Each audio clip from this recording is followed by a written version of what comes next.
मां सीता की धरती से यह संदेश लेकर जा रहा हूं बहनों भाइयों। अब रामलला अपनी कुटिया से हटकर अपने महल में आ चुके हैं। अब हिंदुस्तान में राम राज्य आने से दुनिया की कोई ताकत रोक नहीं सकती। जब आपको संसद में बहुमत मिल गया तो चुटकी बनाकर 3 तलाक की प्रथा को हमने समाप्त कर दिया। बुधवार को देश के रक्षा मंत्री राजनाथ सिंह दरभंगा पहुंचे और जब वह पहुंचे तो चारों तरफ जय श्री राम के जयकारे गूंजने लगे। कारण था राजनाथ सिंह का आक्रामक भाषण, जहां उन्होंने मुस्लिम बहनों से लेकर राम राज्य और आगामी चुनाव पर जोरदार तरीके से अपनी बात रखी। उन्होंने बड़ा दावा करते हुए कहा कि रामलला अपने महल में विराज गए हैं। अब दुनिया की कोई ताकत इस देश में राम राज्य आने से नहीं रोक सकती।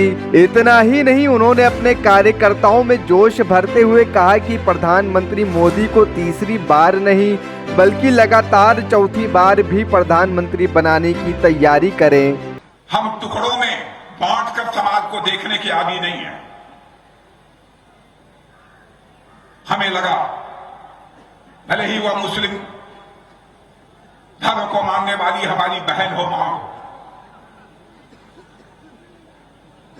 चाहे किसी भी धर्म की मानने वाली कोई बहन और मां हो, बहनों भाइयों, वह हमारी भी बहन है, हमारी मां है। यदि उसके ऊपर जुल्म होगा तो हम वोट की चिंता नहीं करेंगे। वोट को ठोकर मारकर उसकी कठिनाइयों का हम समाधान करेंगे। और आपने देखा कि जब हमको संसद में बहुमत मिल गया तो चुटकी बनाकर 3 तलाक की प्रथा को हमने समाप्त कर दिया।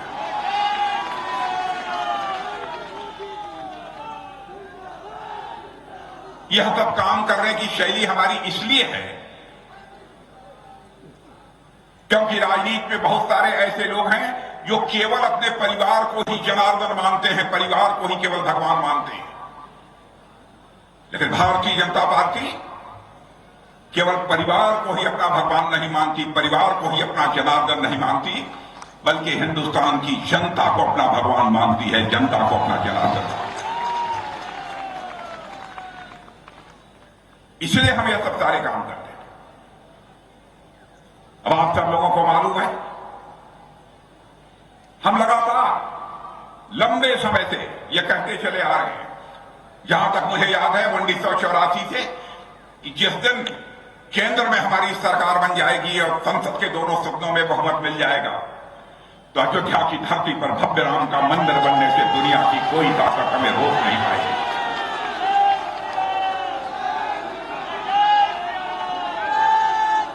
बीच बीच में जब हम लोग आंदोलन करते थे तो लोग ये कहते थे,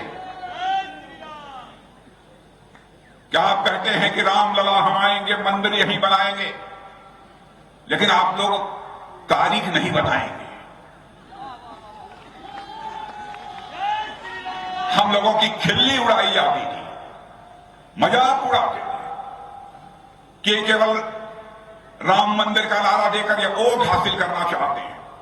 यह मजाक उड़ाने वालों से मैं कहना चाहता हूं, हम राजनीति केवल वोट हासिल करने के लिए नहीं करते हैं, हम राजनीति केवल सरकार बनाने के लिए नहीं करते हैं, हम राजनीति करते हैं तो देश बनाने के लिए राजनीति करते हैं बहनों भाइयों, समाज बनाने के लिए राजनीति करते हैं।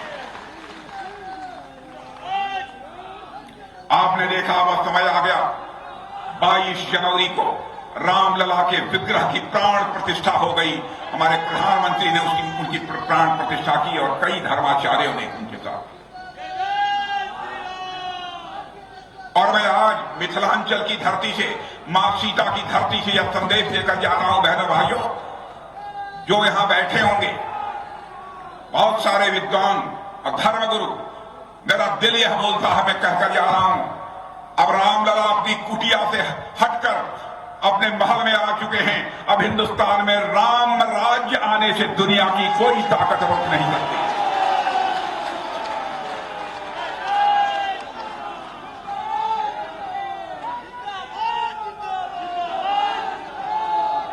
भारतीय जनता पार्टी की सरकार का जहां तक प्रश्न है, आपने देखा होगा कि इसके पहले की कांग्रेस की सरकारें थी, उन सरकारों पर बराबर भ्रष्टाचार के आरोप लगते थे, तरह तरह के भ्रष्टाचार के आरोप लगते। कभी जीप घोटाला हो रहा है, कभी बैंक घोटाला हो रहा है, कभी 2G घोटाला हो रहा है। यहां तक कि कांग्रेस के मंत्रियों को भी जेल की हवा खानी पड़ी है। बहनों भाइयों, मैं आपसे पूछना चाहता हूं, क्या हमारी भारतीय जनता पार्टी की सरकार को काम करते हुए तो लगभग 10 वर्ष होने जा रहे हैं, क्या हमारे किसी सरकार के मंत्री के ऊपर कोई भ्रष्टाचार का आरोप लगा है? मैं आपसे पूछना चाहता हूं।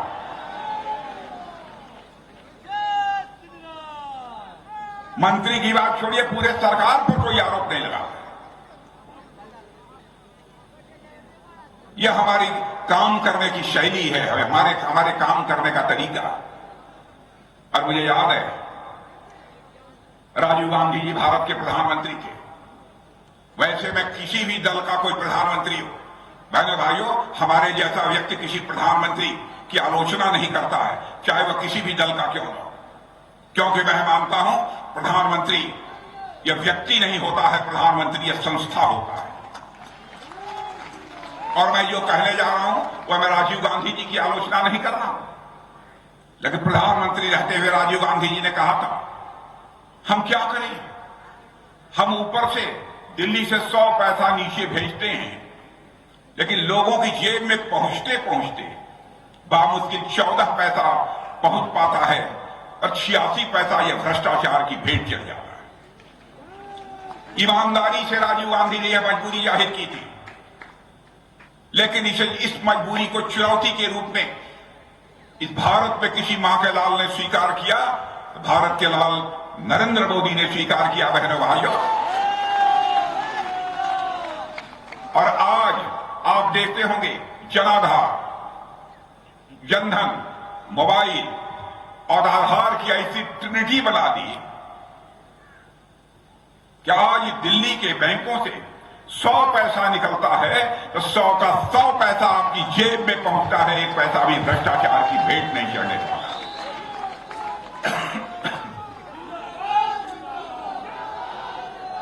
इस बात की चर्चा मैं इसलिए कर रहा हूं, भ्रष्टाचार को यदि समाप्त करना है तो भ्रष्टाचार भाषण देकर समाप्त नहीं किया जा सकता है।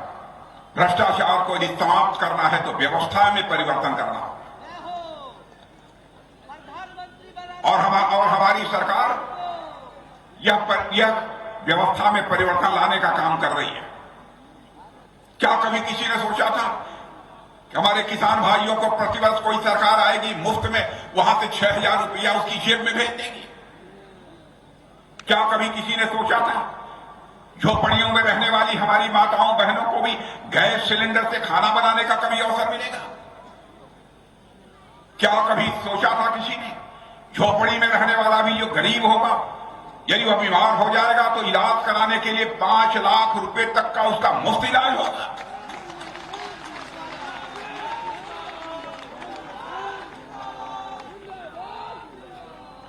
कई ऐसे काम हमारी सरकार ने किए। सारे कामों की यदि मैं गणना करूं तो इसमें लंबा समय लग जाएगा। बहनों भाई, बराबर कांग्रेस जब भी चुनाव के मैदान में उतरती थी तो कहती थी हम गरीबी समाप्त करना चाहते हैं। 50 वर्षों तक अखंड हुकूमत इस आजाद भारत में यदि किसी ने किया है तो कांग्रेस ने किया है। क्यों नहीं गरीबी समाप्त हुई? और आज मैं दावे के साथ कह सकता हूं 10 वर्षों के अंदर ही हमारे प्रधानमंत्री मोदी ने करिश्मा कर दिया है। बहनों भाइयों, गरीबी रेखा के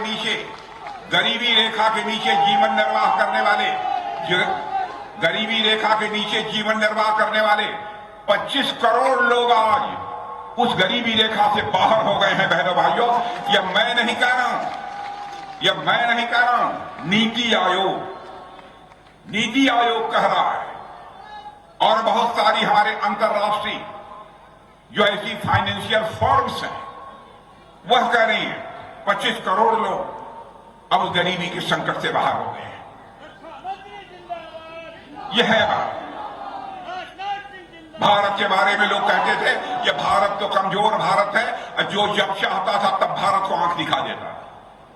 बहनों भाइयों, अब यह नहीं चलने वाला है। आपने एक बार देखा, मैं भारत का गृह मंत्री था, उसी समय पाकिस्तान से कुछ आतंकवादी आकर रात में सोए हुए हमारे सेना के जवानों पर कातिलाना हमला कर दिया। उसके बाद प्रधानमंत्री जी, मैं, एक दो और लोग साथ बैठे, बहनों भाइयों, 10 मिनट में फैसला कर लिया हमारे प्रधानमंत्री ने। उसके बाद आपने देखा कि हमारे बहादुर सेना के जवानों ने सीमा के इस पार नहीं, जरूरत पड़ी तो सीमा के उस पार जाकर आतंकवादियों का सफाया करने में कामयाबी हासिल की।